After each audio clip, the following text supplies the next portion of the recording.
अरे सारा दुनिया की औरत मर्द तेली के बैल है। साहब कबीर कहते हैं ओंकार है वेद के मूला, ओंकार में सब जग झूला।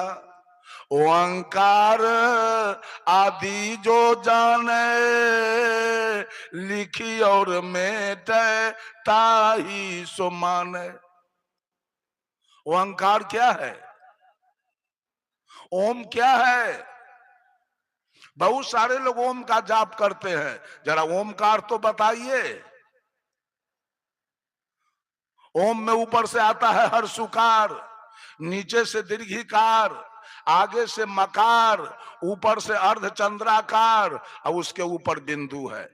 आकार है ब्रह्मा, हर्षुकार है विष्णु, मकार है महादेव, अर्धचंद्र है अद्या और बिंदु है निरंजन। आकार ब्रह्मा है वायु तत्व, हर्षुकार विष्णु है जल तत्व, मकार महादेव है अग्नि तत्व, अर्धचंद्राकार अद्या है धरती तत्व और बिंदु निरंजन है आकाश तत्व। आकार ब्रह्मा का इंद्रियानी है त्वचा यानी लिंग, विष्णु का इंद्रियानी है जिह्वा, महादेव का इंद्रियानी है आंख, अद्या का इंद्रियानी है नाक, निरंजन का इंद्रियानी है कान। तो कान सुंदर शब्द सुनना चाहता है, नाक सुंदर गंध लेना चाहता है, आंख सुंदर रूप देखना चाहता है और जिह्वा सुंदर स्वाद लेना चाहता है और त्वचा सुंदर स्पर्श करना चाहता है। स्पर्श के फेरा में हाथी मर जाता है, स्वाद के चक्कर में मछली मर जाती है और रूप के चक्कर में भौरा मर जाता है, गंध के फेरा में भौरा मर जाता है और शब्द के फेरा में मिर्गा मर जाता है। यही तो आपका ओम है। आई ओम को इतना महत्व दिया, इतना आगे बढ़ा के ले गया कि ओम के जैसा शब्द तो दुनिया में कुछ है ही नहीं। हम कहते हैं ओम के जैसा खतरनाक शब्द दुनिया के अंदर नहीं। समझ के देखिए, समझ के। साहब कबीर कहते हैं ओंकार आदि जो जाने, लिखी और मेटे ताई सो माने। अब बोलिए ओम बोर्ड पर कौन लिखेगा? ओम शब्द बोर्ड पर कौन लिखेगा? मनुष्य। और मिटाएगा कौन? तो लिखने और मिटाने वाला बड़ा है कि वो अक्षर बड़ा है? वो अक्षर बड़ा है कि लिखने और मिटाने वाला बड़ा है? कौन बड़ा है? जरा समझिए बात को।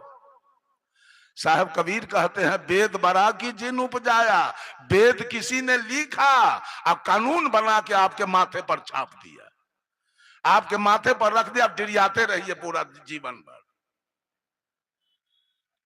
लिख करके रख दिया है आपके माथे पर, डिरियाते रहिए इसके फेर में, जमीन बेच के श्राद्ध करते रहिए।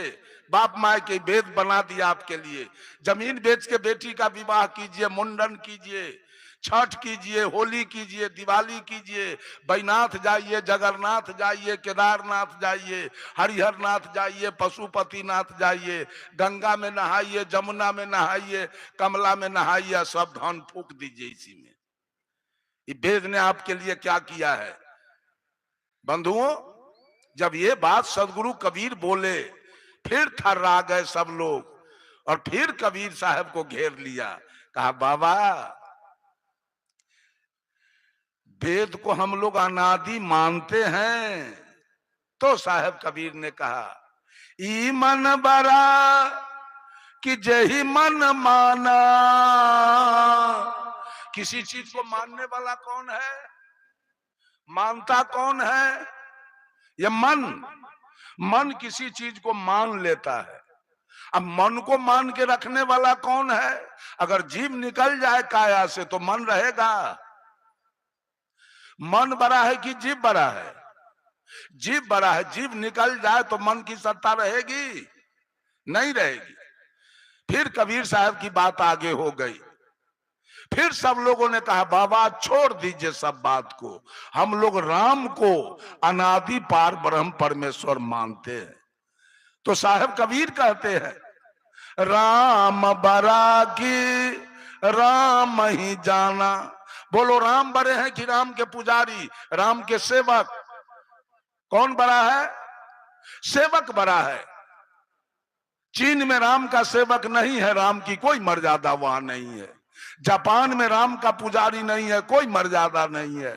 इंग्लैंड में राम का पुजारी नहीं है, राम का कोई मर्यादा नहीं है। रूस में, अमेरिका में, अफ्रीका में, ऑस्ट्रेलिया में राम का पुजारी नहीं है। सऊदी अरब में, लंका में राम का पुजारी नहीं है, तो राम का कोई मर्यादा नहीं है। बिहार में, भारत में राम का पुजारी है तो राम है, और जगह राम का पुजारी नहीं है तो तब पुजारी बड़ा कि राम बड़े? पुजारी बड़ा हो गया, सब लोग भाग गए। सदगुरु कबीर के निकट से सारे लोग भाग गए, कोई जवाबे नहीं आया। अंत में सदगुरु कबीर कहते हैं, भरमी भरमी कबीरा फिरे उदास।